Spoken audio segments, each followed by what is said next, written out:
ومنتهى. الشخص اللي يملك العلم له مكانة في المجالس، له مكانة في المجتمع، يقدر يوصل أعلى المناصب بسهولة، بعكس الشخص اللي ما عنده علم تلقى ما له قيمة.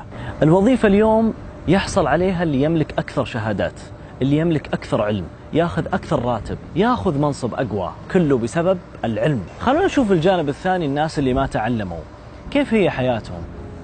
ما ودنا نقول الكل، لكن الأغلب انتشروا ما بين مخدرات، ما بين ضياع، ما بين سجون، لأن العلم يغذي عقل الإنسان ويخليه مدرك تماما ويفرق بين الخطأ وبين الصواب. ليش حسستونا أنه بداية الدراسة هي أكبر هم عندنا وأكبر مشكلة، وقاعدين نرعب فيها أطفالنا ونخوفهم، بينما سوريا قاعدين يدفنون أطفالهم بسبب الحرب، أفريقيا قاعدين يدفنون أطفالهم بسبب الجوع. هذه هي الهموم، هذه هي المشاكل، وحنا قاعدين نطنز وندقق، أوه مساكين يوم الأحد دراسة. اليوم أكثر الدول ازدهارا في العالم ازدهرت لأنه فيها تعليم قوي، وفي دول كثيرة سقطت لأنه ما عندها تعليم. هل نسمي هذا الشيء فسق في النعمة لأنه التعليم عندنا مجاني من أولى ابتدائي إلى الانتهاء من الدراسات العليا؟ بالمقابل لو تقيس هذا الشيء وتسوي مقارنة في الدول الثانية راح تجد أنك قاعد تدفع عشرات الآلاف بمقابل أنك تعلم ولدك. إحنا الجامعة تدخلها يعطونك مكافأة، بينما في أمريكا الطالب يدخل الجامعة ومبلغ الجامعة يظل دين عليه، إذا تخرج وتوظف يسدده، ويقعد أكثر من 10 سنين وهو يسدد مبلغ دراسته بالجامعة. لذلك أحيانا بعض الأمريكان يحرمون نفسهم من السيارات، من الوناسة، لأنه قاعد يدفع قسط عالي جدا لدراسته في الجامعة. أنت دخلت مجانا وتعلمت مجانا، لا وتاخذ مكافأة شهرية عليها، ومع ذلك قاعد تطنز في الدراسة.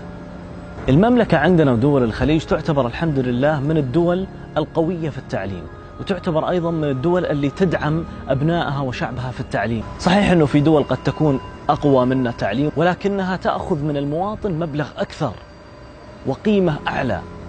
لذلك هذول الشعوب جعلوا للتعليم أهمية وقوة، ما استهانوا فيها وقاموا يطقطقون عليها زينا. يا أخي المفروض تكون محضر خير وترسل رسائل إيجابية، ترسل رسائل تدعم الناس، ترسل رسائل تحفز الناس. لا تحاول توصل رسالة أنه الشخص اللي ما يدرس هو الشخص اللي مستانس. لا يا حبيبي، روح شوف الناس اللي ما معاهم شهادات، روح شوف كيف حياتهم وكيف حالهم، روح شوفهم في وظائف بسيطة ومتواضعة.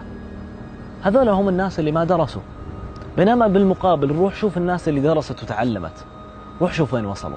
الإمام الشافعي يقول: من لم يذق مر التعلم ساعة تجرع ذل الجهل طول حياته. صحيح الدراسة فيها تعب، ولكن تعب فترة ويعدي.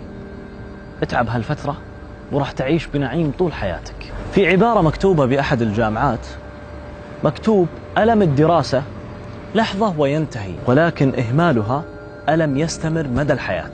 أتمنى أنك تفتح اليوتيوب وتقعد تتفرج كيف الدول الثانية أو الدول الفقيرة قاعد تعلم أبنائها، بينما حنا أبنائنا يدرسون بأفخم المدارس وبأقوى البنايات وبرفاه ونعيم، مقارنة بدول قاعدين يتعلمون على لوح خشب، قاعدين يتعلمون في البر.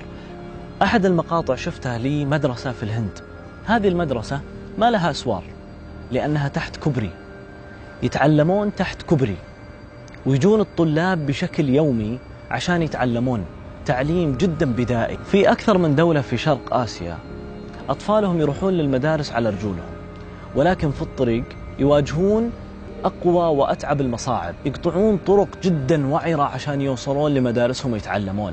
آخر شيء أبي أقوله لكم، أتمنى أن التعليم عندنا ما يكون هو محط للسخرية والضحك والتنكيت. المفروض التعليم عندنا يكون سلاح نستقوي فيه، يكون هو الوسيلة اللي احنا نطور فيها بلدنا ونطور فيها أنفسنا.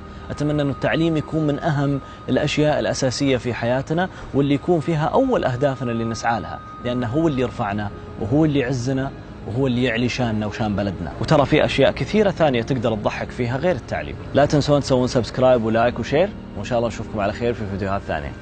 مع السلامة.